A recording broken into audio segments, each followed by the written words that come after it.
क्या हमारे देश में रेप कल्चर यानी बलात्कार की संस्कृति मौजूद है? और क्या आप सब भी बलात्कार की संस्कृति को बढ़ावा देते हैं? ये जानने से पहले कुछ सवाल हैं मेरे, उनके बारे में आपका क्या जवाब है बताइएगा। आपने टीवी पर कई सारे एडल्ट सीन्स वाली एडवर्टाइजमेंट देखे होंगे, कई सारे bad scenes, adult scenes, nude scenes वाली मूवीज़ भी देखी होंगी। तो कैसा लगता है आपको ये सब देखकर? और सोचिएगा कैसा लगेगा जब आपके बच्चे, आपके बेटे बेटियां ये सारी चीज़ें देखेंगे और अभी भी देखते ही हैं। तो सोचिए उनको क्या सीखने मिलता है या मिलेगा, क्या चलता होगा उनके मन में। जो एडल्ट एडवर्टाइजमेंट और मूवीज़ बनती हैं उनसे क्या सीखने मिलता है और क्या मकसद से बनाई जाती हैं ये मूवीज़ और एडवर्टाइजमेंट। कुछ गाने देखते हैं जैसे गंदी गंदी गंदी बात, बेबी डॉल, अफगान जलेबी, नमक इश्क का। टाइटल तो ज़बरदस्त है। और भी बहुत सारे सॉन्ग्स होंगे जो ये सारे नाम सुनते ही आपके दिमाग में आ गए होंगे। तो ये भी कुछ सिखाते हैं क्या? मैं देखती हूँ आजकल शादी बारात पार्टीज़ में यही सॉन्ग्स रहते हैं और इनमें ज़रूर कुछ अच्छा ही होगा, क्योंकि देखा जाए तो जो चीज़ें अच्छी होती हैं, सही होती हैं, वही लोग अपनी जीवन शैली में अपनाने को कहते हैं।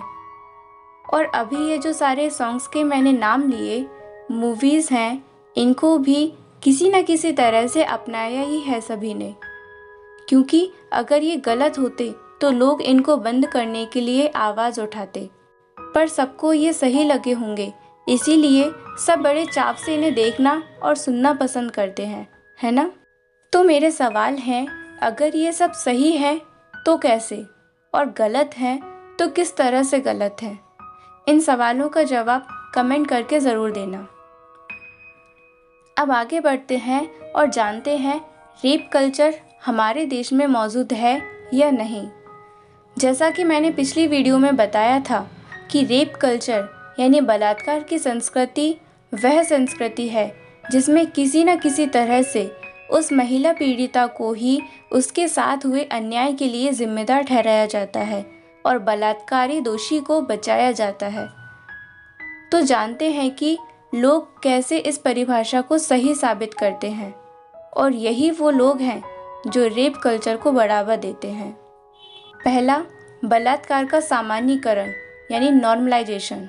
कुछ लोग कहते हैं कि अब लड़कों की सोच तो नहीं बदल सकते ना।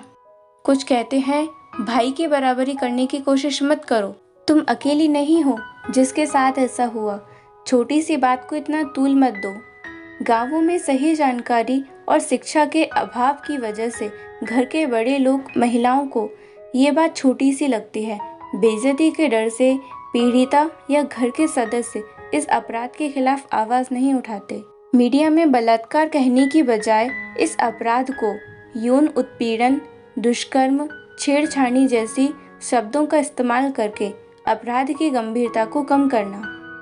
फिल्मों, गानों और पॉप कल्चर में स्टॉकिंग, छेड़खानी और लड़की के साथ जबरदस्ती को रोमांटिक, सामान्य और महिलाओं के शरीर को आकर्षण या सेक्स की वस्तु की तरह पेश करना। पीड़िता को ही दोषी बना देना। जब किसी लड़की के साथ कुछ गलत होता है, रेप होता है, तो कुछ लोग कहते हैं कि उसने छोटे कपड़े पहने होंगे, वो देर रात बाहर घूम रही थी, या उसने शराब पी रखी होगी, वो सेक्सुअली एक्टिव है, उसके कई सारे बॉयफ्रेंड्स रहे हैं, वो लड़कों से हंस हंस कर बात करती है, ज़्यादा ही फ्रेंडली है। पीड़िता पर शक करना, वो दोनों तो रिलेशनशिप में थे, फिर रेप कैसा? पति कैसे पत्नी का रेप कर सकता है? शादी हुई है तो सेक्स तो करना ही होगा। हमारे संविधान में भी इस बात को कहा गया है कि शादीशुदा होने के बाद भी अगर किसी औरत के साथ उसका पति जबरदस्ती करे तो वो भी रेप की कैटेगरी में ही आएगा। लेकिन कानून की सही जानकारी ना होने की वजह से औरत की यानी पत्नी की मर्जी को अहमियत नहीं दी जाती। वो इतनी बदसूरत, बूढ़ी, मोटी है, उसके साथ कौन रेप करेगा? यानी कि बलात्कार को शरीर, चेहरे और उम्र से जोड़ना। उसके शरीर पर चोट के निशान नहीं है, उसने रेसिस्ट क्यों नहीं किया? बचाव की कोशिश क्यों नहीं की? ज़रूर उसकी मर्जी रही होगी। उसने उस वक्त शिकायत क्यों नहीं की? अब क्यों बोल रही है? ज़रूर कोई पब्लिसिटी स्टंट होगा, सहानुभूति हासिल करना चाहती है। वो पहले भी एक शख्स के खिलाफ शिकायत कर चुकी है, उसी के साथ ऐसा क्यों होता है? महिलाओं की स्वायत्तता से डरना। महिलाओं को सामाजिक और आर्थिक रूप से आत्मनिर्भर ना होने देना।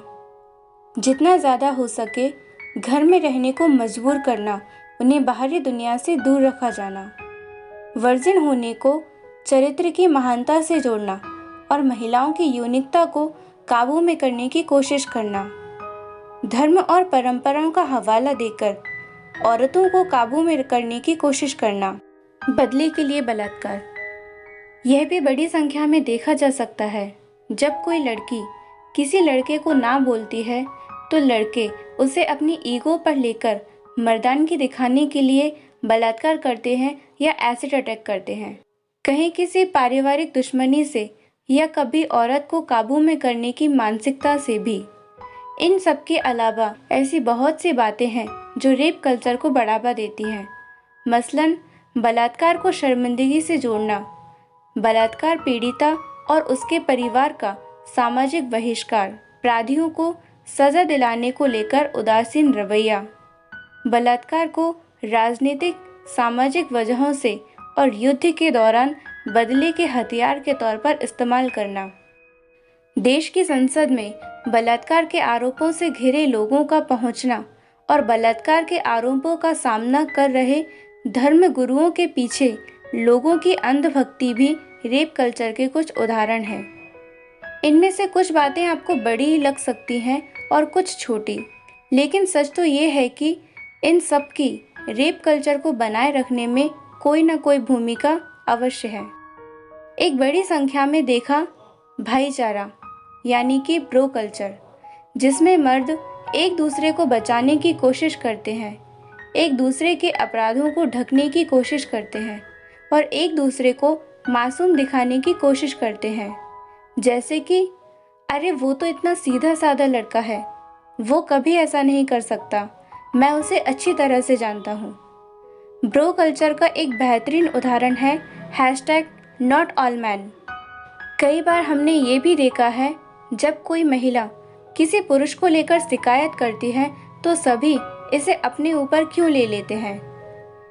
ये कुछ ऐसी बातें हैं जो हम या हमारे बीच कई सारे लोग करते होंगे, और जो ऐसा करते हैं वो यकीनन रेप कल्चर को बढ़ावा देते हैं।